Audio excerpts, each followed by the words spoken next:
This episode is brought to you by MailChimp, and we're here to talk about customers. A customer is what happens when marketers fail to personalize their marketing, grouping customers with very different behaviors into one tangled mess. But with MailChimp, marketers can use real-time behavior data to personalize every email for every customer. Turn your customers into customers with Intuit MailChimp, the #1 email marketing and automation platform. Learn more at MailChimp.com. Upgrade your business tools with an American Express Business Platinum Card. Unlock over $1,000 per year in statement credits on select purchases in categories including tech, wireless, and recruiting. And so big expenses can deliver big benefits, you'll also earn 1.5 times membership rewards points on single eligible purchases of $5,000 or more. Terms and points cap apply. Learn more at americanexpress.com/business-platinum. Amex Business Platinum. Built for business by American Express.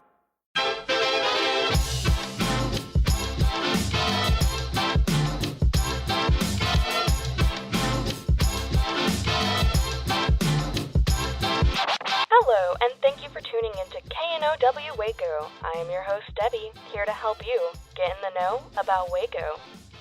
This week, I'm going to be talking about some upcoming things and some of Waco's history. I have a special guest in the studio. If you want, go ahead and introduce yourself. My name is Bobby Horner. I work for the City of Waco Development Services Department. I have lived in Waco for 45 years. Went to school here. I've been with the city about 19 and a half years. And we oversee a lot of the development that we might talk about here in a minute, and a lot of the neat stuff going on here in Waco. So I love it here. I mean, this is home, and I love talking about it. Yeah, I'm so glad that you've been in Waco for such a long time. One of the main things I want to talk about today is Waco's history. Do you want to talk a little bit about maybe the founding of Waco and some of the early days? Yeah, Waco started as a village, Waco Village, back in the early 1800s. And some Texas Rangers came up and helped settle and protect some of the early villagers.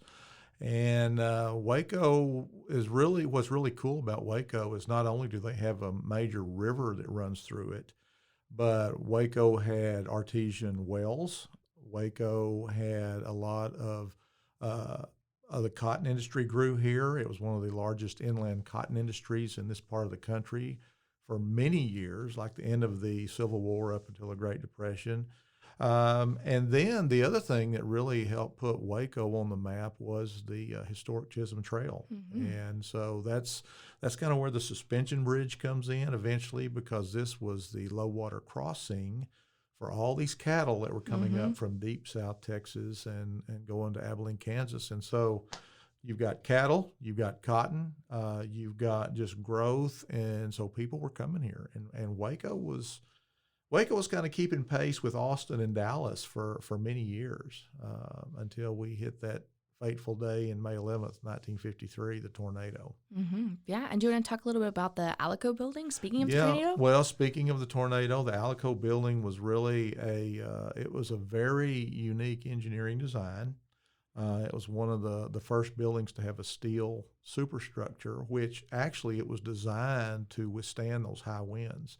So the Alico building withstood that F5 tornado, and even though it swayed, it stood its ground, so to speak, and it was a symbol of strength back then. And even though it's not the tallest skyscraper by any stretch of the imagination anymore, it's still a symbol of strength for Waco. And it's got a lot of neat engineering designs, which, being in the architecture side of things, was particularly interesting to me. But been in it, been on top of it, so it's you can see for miles. It is a gorgeous building.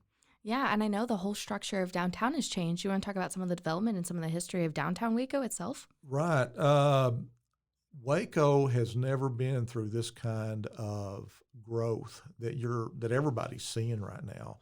And the interesting thing is, and what I tell people when I talk to them, is that the growth is just not in one area of Waco. Mm-hmm. It's not just downtown. It's not just along the river. It's everywhere. And with Texas having the 9th largest economy in the world, people are moving here. from California, all over the country.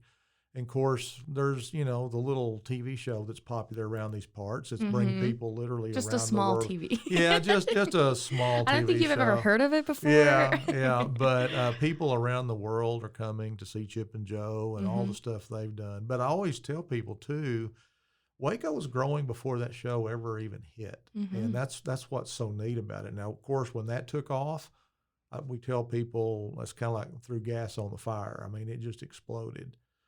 COVID kind of screwed things up a little bit for a while, but people are really, even today when I walk through over there, walk around town, you see people coming back. I mean, people I think are really enjoying getting out.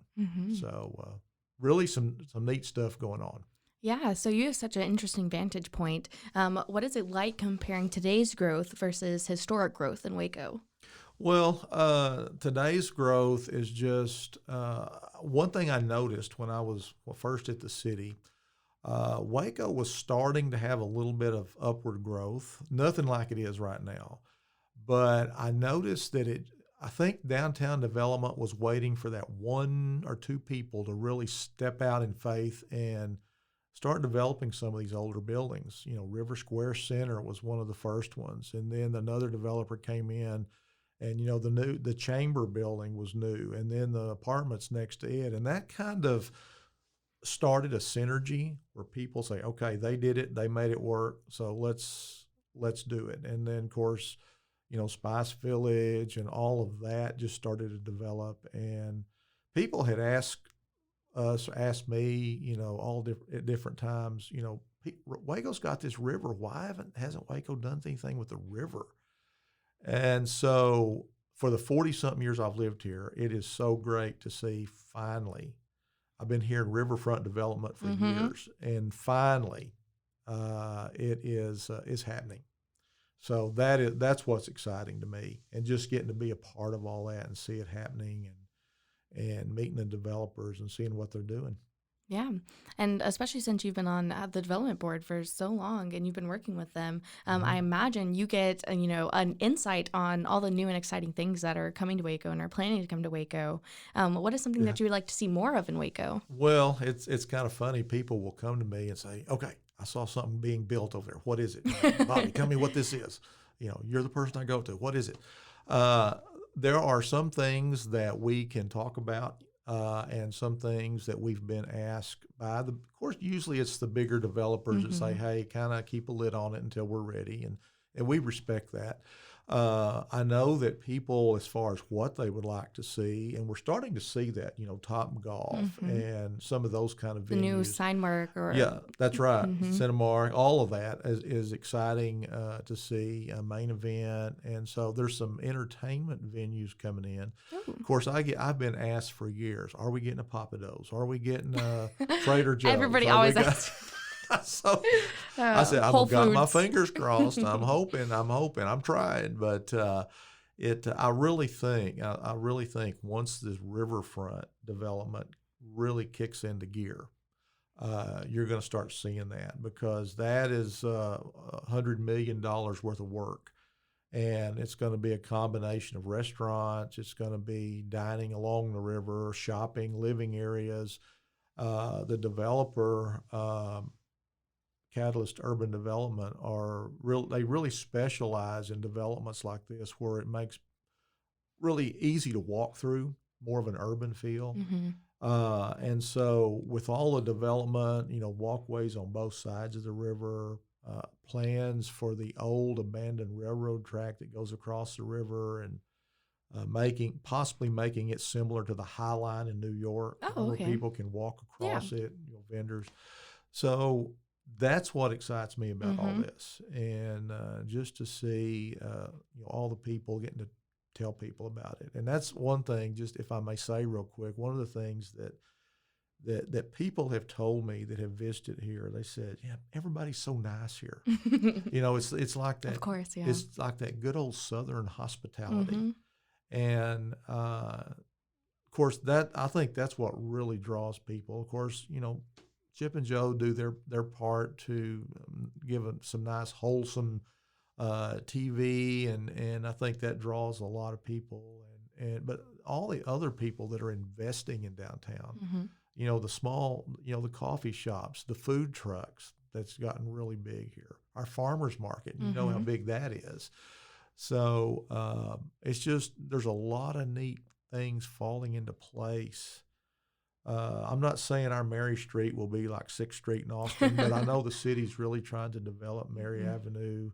We've got like 3 hotels downtown Mm-hmm. being proposed, 3 across the river, and that's just downtown. Mm-hmm. And so once that starts to open up, it's going to be really cool to see. Yeah, I'm looking forward to all of this development that's happening, Yeah. Especially, on this side of the river and on the east side of Waco. Mm-hmm. Do you want to talk Yes. about maybe the push and pull of East Waco and the development that's happening over there? Oh yeah, that's what's really exciting. Mhm. East Waco for decades, was basically economically depressed, and Mhm. early back in the early 1900s, that was due to, before we had flood controls on the Brazos, it would flood, and Mhm. that's the low side of the river, so you really couldn't develop a lot because it flooded, it would ruin everything. Well, now that we've got, of course, the low water dam and we've got consistent water levels, that just helps the riverfront. That helps to keep the flooding at bay.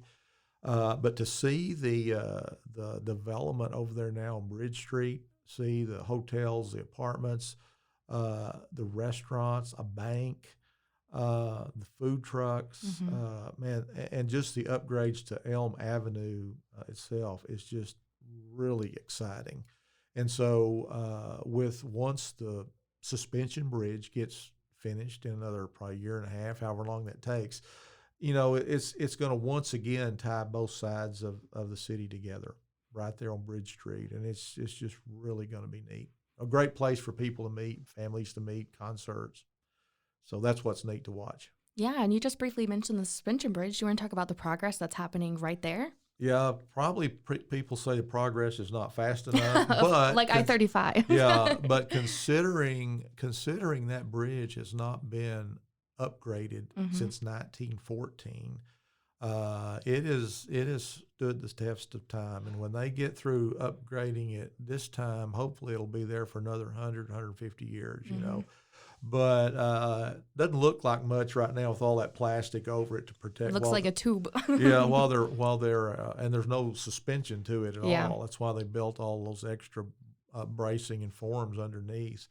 But I understand that the city is looking at maybe taking some of that old cabling Mhm. and sectioning it off, and maybe, I don't know if they're going to auction it or sell it or what, Oh, just for wow. souvenirs. That's So really cool. yeah, so that's going to be really cool, and so that's neat to watch. The other neat things, if I may, real quick on the bridge, about 300 feet from there, the Washington Avenue Bridge Mhm.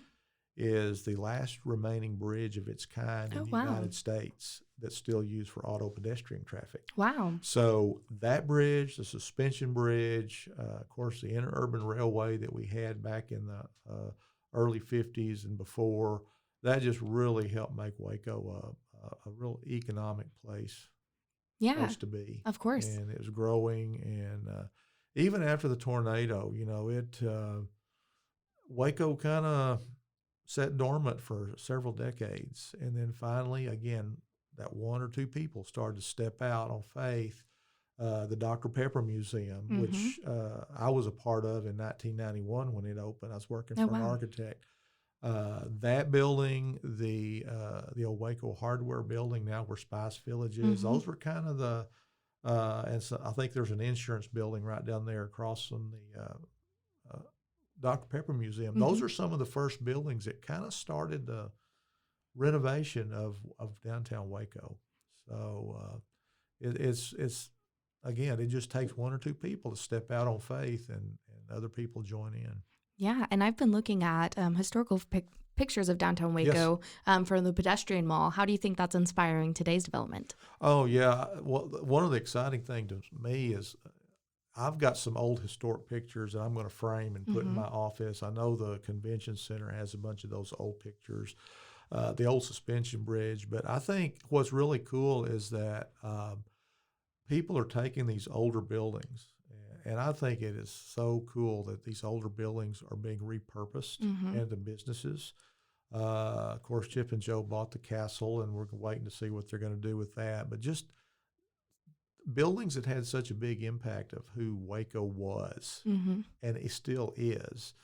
And that is just such a big deal. I know for me personally, but just for others, just to bring people back. I've had, I don't know how many people tell me, I had no idea this was in Waco, Texas.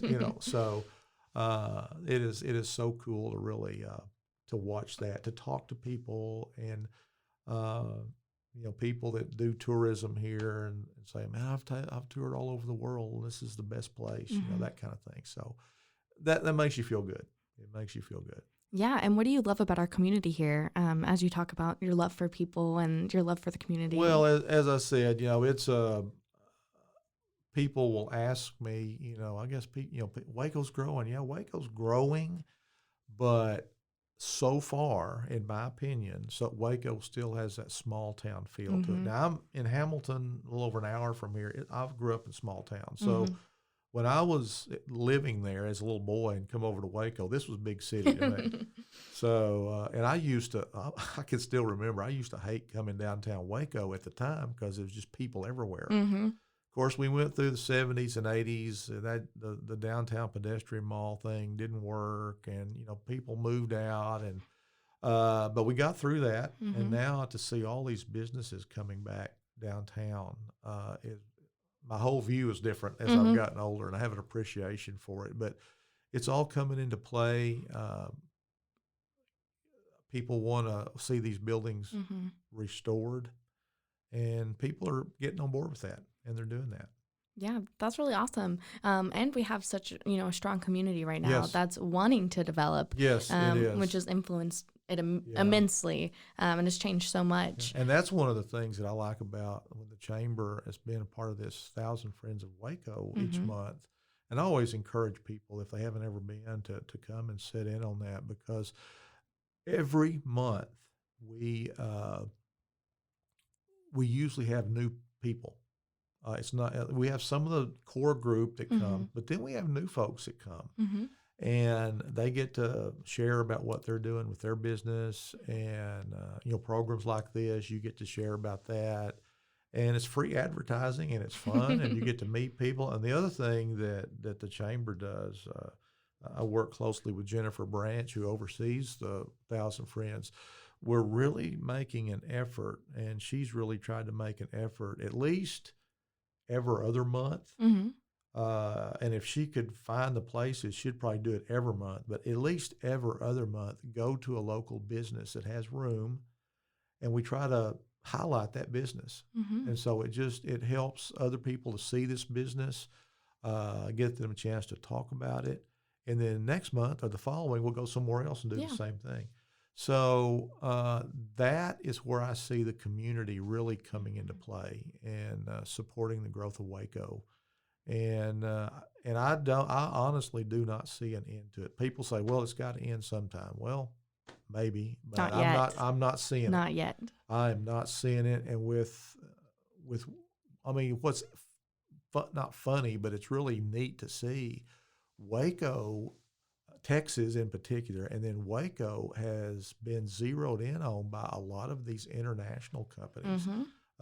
There's several companies from Germany that are opening up their largest ever plants here in Waco. And of course, we have Amazon. That's just one of the big buildings here. We've got Usine Utz, which is a big German company that does flooring. They have a training center up in Dover, Delaware. Wow. But they're bringing that training facility to Waco. There's going to be over 1,000 people coming in for training. Right down the street from there, you've got Zinc Power, which they do zinc coating on these big steel telephone poles and or towers, and they have 50 of these plants around the world. Well, Waco, Texas has their largest one. Wow. So it's things like that. Envasis is a company out of Mexico that makes aluminum cans, and Coca-Cola is one of their bigger clients, and so they're coming to Waco. Of course, because we have Coca-Cola That's here. right, exactly. So that's the other neat thing. People say little old Waco, Texas, and all of a sudden Mm-hmm.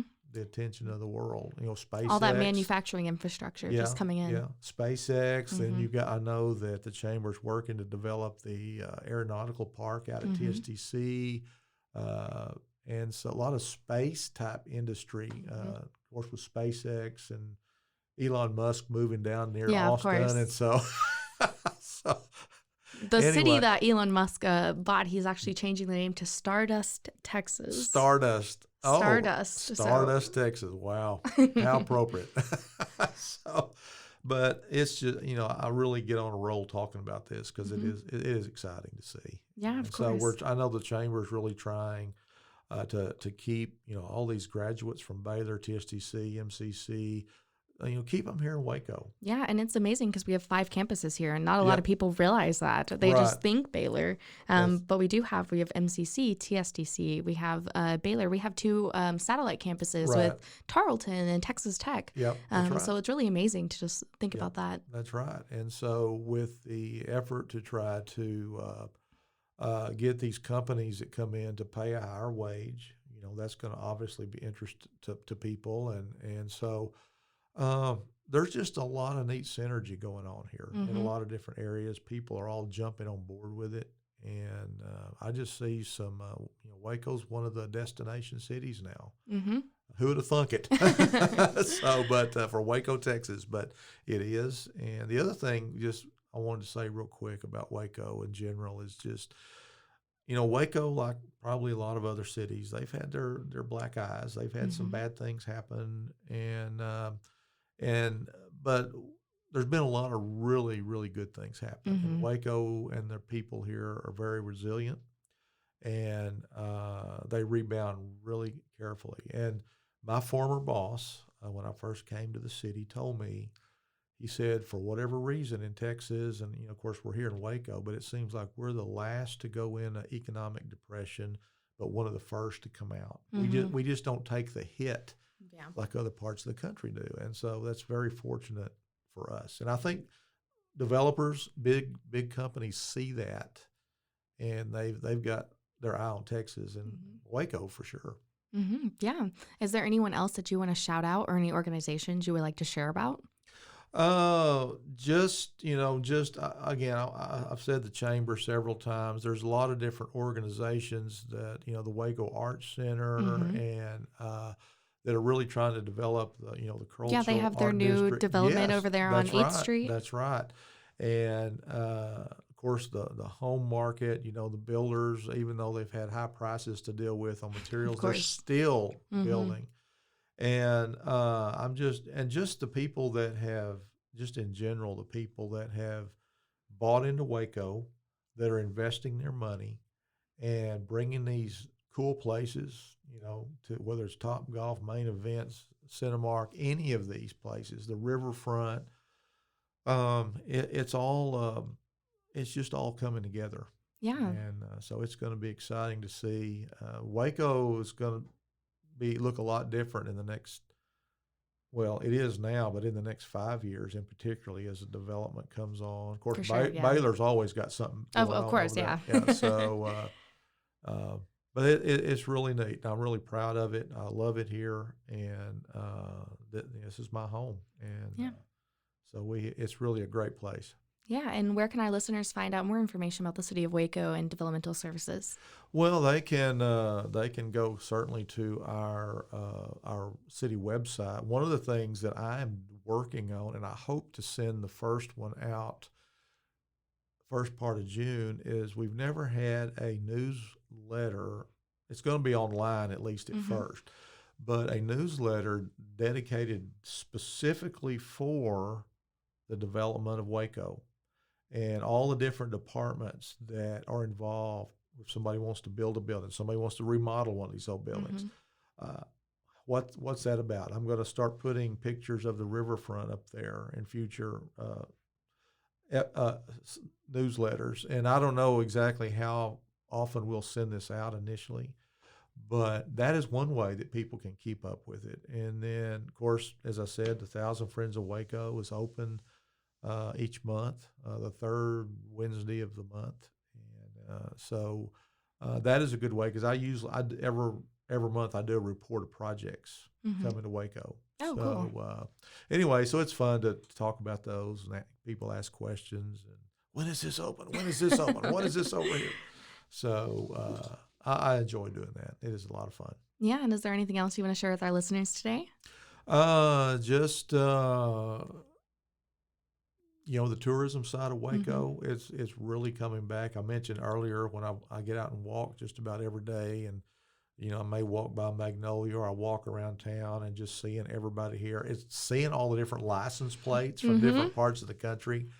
And I remember reading that in 2018, Waco, Texas was like the second biggest tourist place next to Lanai, Hawaii, which still I'm kind of I know. have to stop I need and to go think to about Hawaii. that. Yeah. So, but when you have something that people really enjoy doing and can have fun, they're going to come back, and they're going to bring their friends back, or they're just going to come back. So I would encourage people, tell their friends, come to Waco, check Waco out. A lot of different apps that tells you things to do in Waco, or just come downtown and walk around.